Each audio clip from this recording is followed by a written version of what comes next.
Sir ਜੀ ਜਿਹੜੇ mobile ਨੇ ਅੱਜ ਕੱਲ੍ਹ ਪਵਾੜੇ ਪਾਏ ਹੋਏ ਨੇ, ਇਹਦੇ ਤੇ ਵੀ ਕੁਝ ਲਿਖਿਆ ਜੇ ਕਿ ਨਹੀਂ? ਸ਼ੌਕਤ ਮੈਂ ਇੱਕ ਨਾ ਲਿਖਿਆ ਸੀ, ਲਿਖਣ ਦੇ ਇੱਕ ਦੋ ਹਿੱਸੇ ਤੇ ਮੈਂ ਲਿਖ ਲਿਆ ਤੇ ਤੀਜਾ ਲਿਖਣ ਲੱਗਾ ਸਾਂ ਜੀ।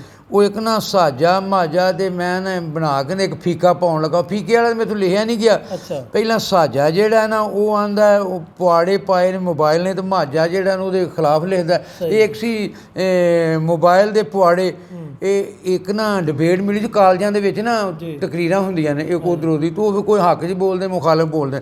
ਫਿਰ ਮੈਂ ਤੇ ਦੋ ਨਜ਼ਮਾਂ ਲਿਖੀਆਂ ਉਹ ਤੈਨੂੰ ਸੁਣਾ ਦੇਣਾ, ਇੱਕ ਹੱਕ 'ਚ ਤੇ ਇੱਕ ਮੁਖਾਲਫ, ਤੇ ਜਿਹੜੀ ਤੀਜੀ ਅਸਲੀ ਜਿਹੜਾ ਸੀ ਨਾ ਮੁਆਜ਼ਨਾ ਕਰਨਾ, ਉਹ ਅਜੇ ਮੇਰੇ ਤੋਂ ਲਿਖੀ ਨਹੀਂ ਗਈ, ਤੇ ਉਹ ਵੀ ਜਦੋਂ ਕਿਤੇ ਲਿਖੀ ਗਈ ਉਹ ਸੁਣਾ ਦਿਆਂਗਾ। ਹੁਣ ਸਾਜਾ ਮਾਜਾ ਆਪਸ ਦੇ ਵਿੱਚ ਨਾ ਉਹਨਾਂ ਦਾ ਮੁਕਾਲਮਾ। ਸਾਜਾ ਆਖੇ ਮਾਝੇ ਨੂੰ ਚੰਨ ਸਭ ਕੁਝ ਹੋ ਗਿਆ ਜ਼ਾਇਲ, ਕੌਮ ਦੇ ਪੱਲੇ ਕੱਖ ਨਹੀਂ ਛੱਡਿਆ ਹੁਣ ਤੇ ਫੋਨ ਮੋਬਾਇਲ।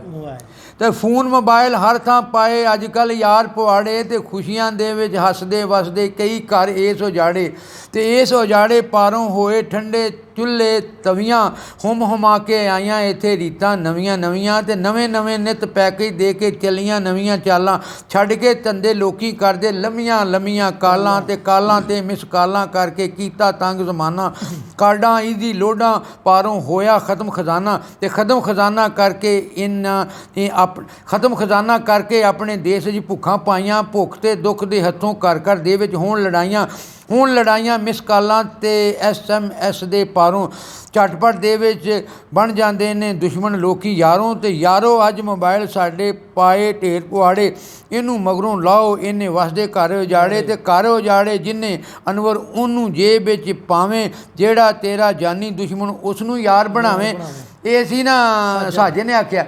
ਇਹ ਨਾ ਅੱਗੋਂ ਮਾਝਾ ਜਵਾਬ ਦਿੰਦਾ। ਤੇ ਇੱਕ ਗੱਲ ਮੈਂ ਤੇ ਨਿੱਕੀ ਜਿਹੀ ਹੋਰ ਦੱਸ ਜਾਂ, ਇੱਕ ਟੈਕਨੀਕ ਜਿੱਥੋਂ ਕਾਫੀਆ ਖਤਮ ਹੋਏਗਾ ਨਾ ਉਹ ਅਗਲਾ ਮਿਸਰਾ ਉੱਥੋਂ ਸ਼ੁਰੂ ਹੁੰਦਾ। ਜਿਹਦੇ ਵਿੱਚ ਮੈਂ ਇਹ ਵੀ ਇੱਕ ਕੀਤੀ, ਜਿੱਥੇ ਮੁੱਕ ਜਾਏਗਾ ਕਾਫੀਆ ਅਗਲਾ ਸ਼ੇਰ ਉੱਥੋਂ ਸ਼ੁਰੂ ਹੋਏਗਾ। ਹੁਣ ਮਾਝਾ ਉਹਨੂੰ ਸਾਜੇ ਨੂੰ ਜਵਾਬ ਦਿੰਦਾ। ਸਾਜੇ ਨੂੰ ਫਿਰ ਮਾਝੇ ਵਲਦਾ ਦਿੱਤਾ ਹੱਸਦੇ ਹੱਸਦੇ, ਸੱਚੀਆਂ ਕੀਤੀਆਂ ਭਾਈਆ ਸਾਜੂ ਝੁੱਗੇ ਵੀ ਨਹੀਂ ਵਸਦੇ ਘਰ ਉਜਾੜੇ ਨਾ ਹੀ ਇਸ ਪੁਆੜੇ ਪਾਏ, ਮੋਬਾਈਲ ਨੇ ਉਜੜੇ ਪੁਜੜੇ ਘਰ ਸਭ ਆਣ ਵਸਾਏ ਜੰਗਲ ਬੇਲੇ ਸਹਿਰਾ ਟਿੱਬੇ ਟੋਏ, ਮੋਬਾਈਲ ਦੇ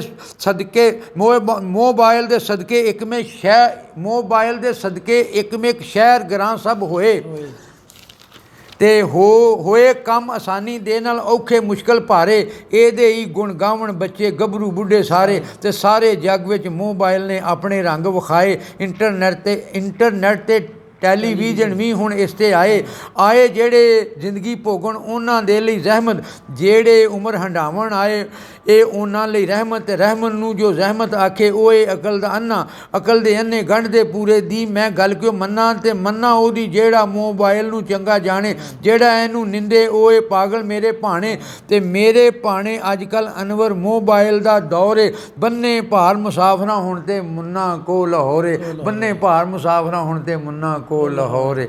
ਅੱਲਾ ਹਾਫਿਜ਼।